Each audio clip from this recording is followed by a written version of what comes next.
ये कहानी एक छोटे से गांव मधुपुर की है जो बहुत ही खूबसूरत और हरा भरा था।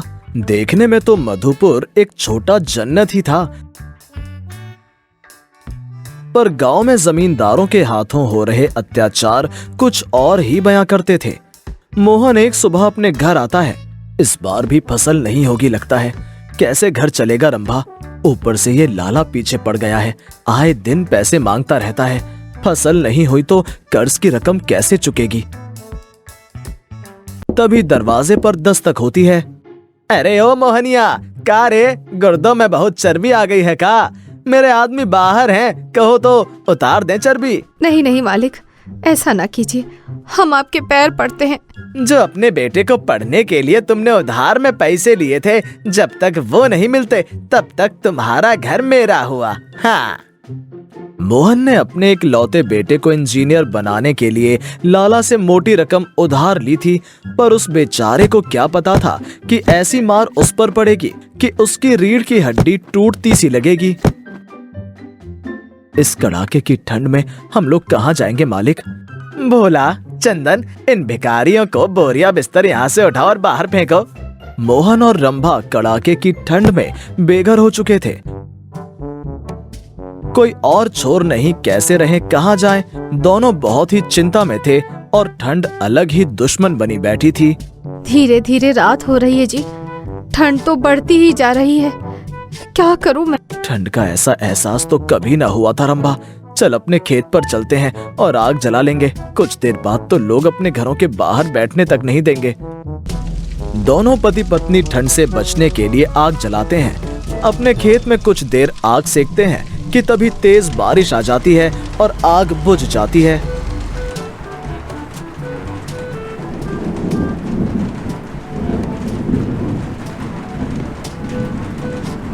ये लो केले का पत्ता और अपना सर ढक लो रंभा, बस ये रात निकल जाए।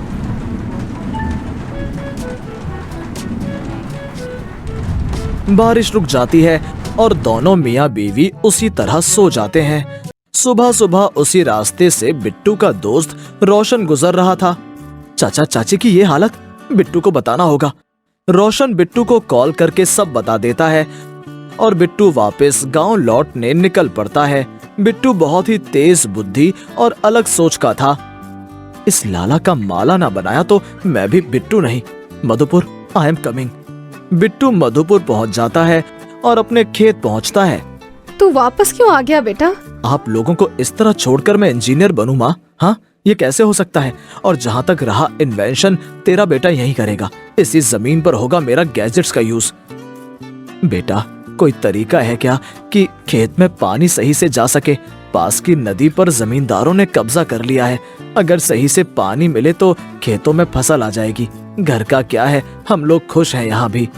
हाँ, गर्माहट से भरा घर, खेत में पानी, दोनों एक साथ। बिट्टू अपने दोस्तों को जमा करता है। रोशन, तेरे पापा का गैराज है ना, कुछ चीजें चाहिए, दे पाएगा? जान हाजिर है मेरे भाई। टोनी, तू पापड़ ले आ, बाकी मैं सामानों को एक साथ करता हूँ और नदी के पास खुदाई शुरू करता हूँ। बिट्टू अपने परिवार के साथ नदी से कुछ दूर खुदाई शुरू करता है। खेतों को पानी मिल पाएगा इस आस में बाकी किसान भी इस काम में लग जाते हैं। नदी के निचले हिस्सों में खुदाई होने के कारण पानी रुख बदल देती है। बिट्टू अंदर ही अंदर पाइप बीच देता है और आगे जाकर अलग अलग खेतों में खुलती है। अब इस पाइप के एंड में एक नल लगाना होगा। जब खोलो पानी मिलेगा। और नदी के जिस हिस्से से पानी आ रहा है वो जमींदारों के हिस्से में भी नहीं है। अब बाद में एक गर्म घर चाहिए। सूर्या चाचा, तुम्हारा ढाबा है ना? लोहे की सिले तो होंगे, मुझे दे पाओगे? बिल्कुल बेटा, तुमने हम किसानों की बड़ी मदद की है। बिट्टू लोहे के सिल्लों का 2 मंजिला मकान बनाता है और करंट से बचने के लिए उसमें रबर की परत भी लगाता है और लकड़ियों के इस्तेमाल से उसे ट्री हाउस का रूप दे देता है और उसमें कार की बैटरी लगाता है। ये क्या है बेटा? ऊपर हम रहेंगे पिताजी, और ये बैटरी सुबह धूप सोखेगी और रात को हमें लाइट देगी और हीट देगी। इसमें सोलर प्लेट है। अब आप लोग खुश है ना? रात को मोहन के जगमगाते और गर्म घर को देख जमींदार उनके पास जाता है और कहता है, अरे वाह, क्या घर है, इतना गर्म, ये मशीन हमारे घर में भी होनी चाहिए। हो सकती है मेरी पढ़ाई के पैसे और घर के बदले ये मशीन आपकी। बिट्टू अपने घर और कर्ज से अपने माँ बाप को मुक्त कर कॉलेज पढ़ाई पूरी करने चला जाता है।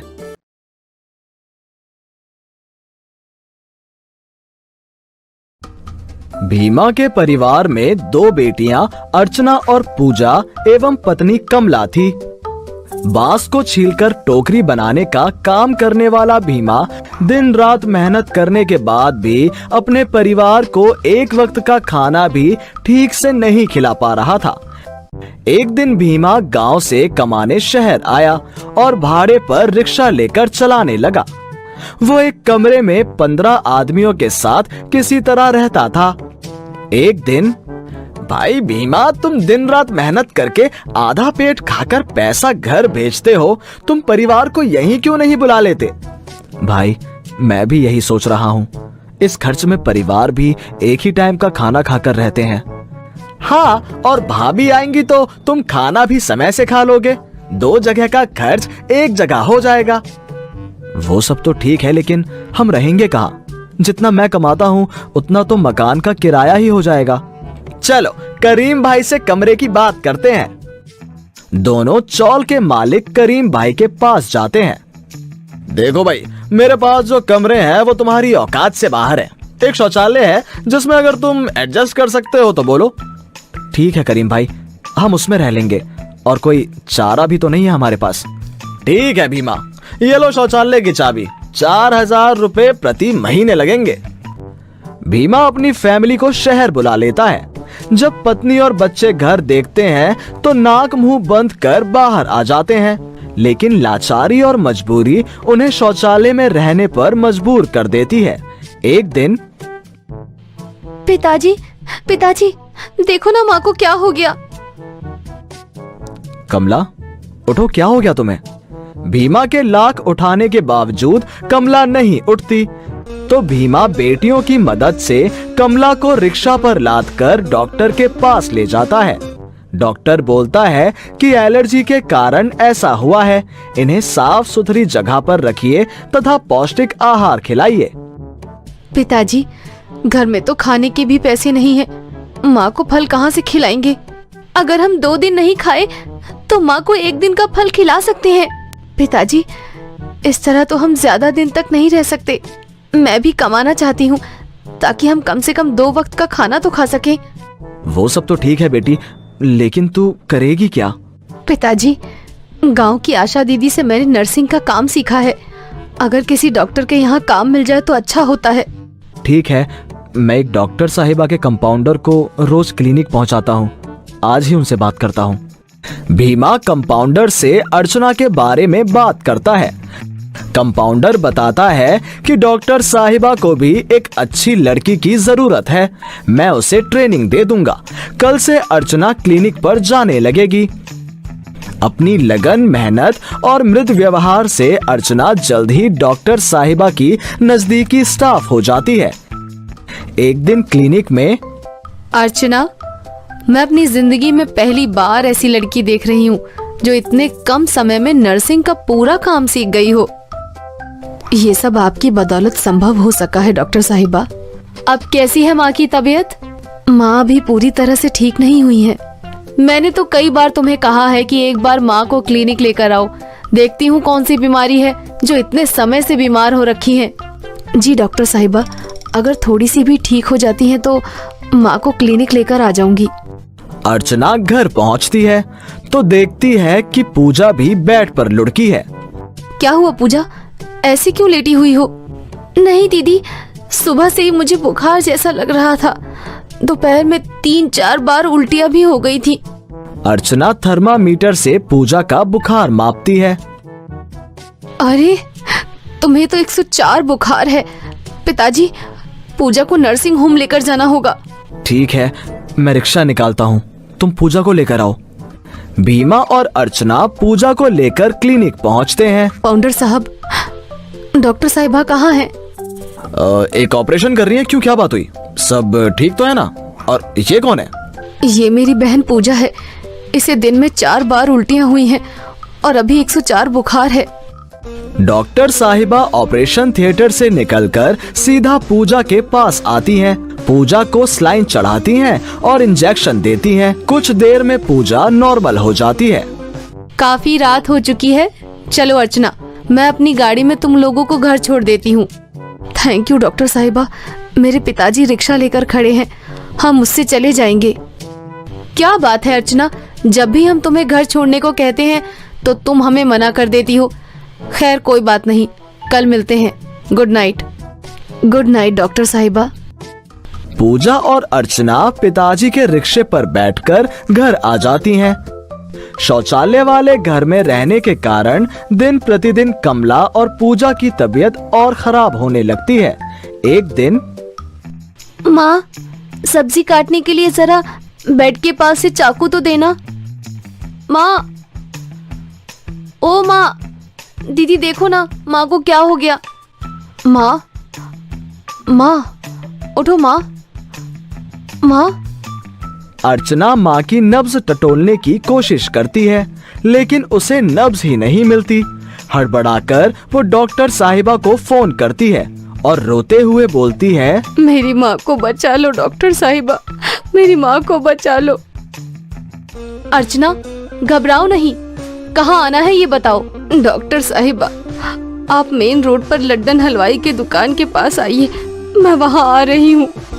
थोड़ी देर में डॉक्टर साहिबा मेन रोड पर पहुंचती हैं। वहां गाड़ी रोककर अर्चना के साथ संकरी गलियों से होते हुए शौचालय घर में पहुंचती हैं। डॉक्टर साहिबा को अपनी आंखों पर और गरीब इंसान की मजबूरी पर विश्वास नहीं होता कि कोई इस हद तक जाकर एक शौचालय को रूम बनाकर रह सकता है। अर्चना, तुम एक नर्स होकर पूरे शौचालय में पूरे परिवार के साथ कैसे रह सकती हो? डॉक्टर साहिबा, हम गरीब हैं, हमारी सबसे बड़ी चाहत तो 2 टाइम भरपेट भोजन होता है। अच्छे कमरों में रहने की हमारी औकात ही नहीं है।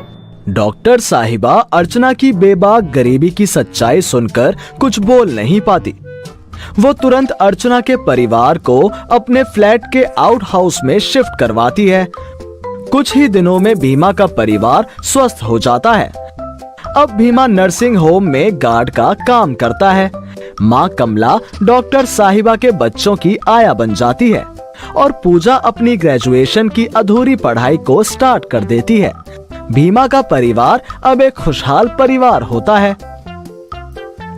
कहानी से हमें ये सीखने के लिए मिलता है कि निर्धनता में भी जो आदमी अपनी ईमानदारी और मेहनत को नहीं छोड़ता, उसको देर से ही सही पर सफलता मिलती जरूर है। हेलो दोस्तों, कैसे हैं आप सब?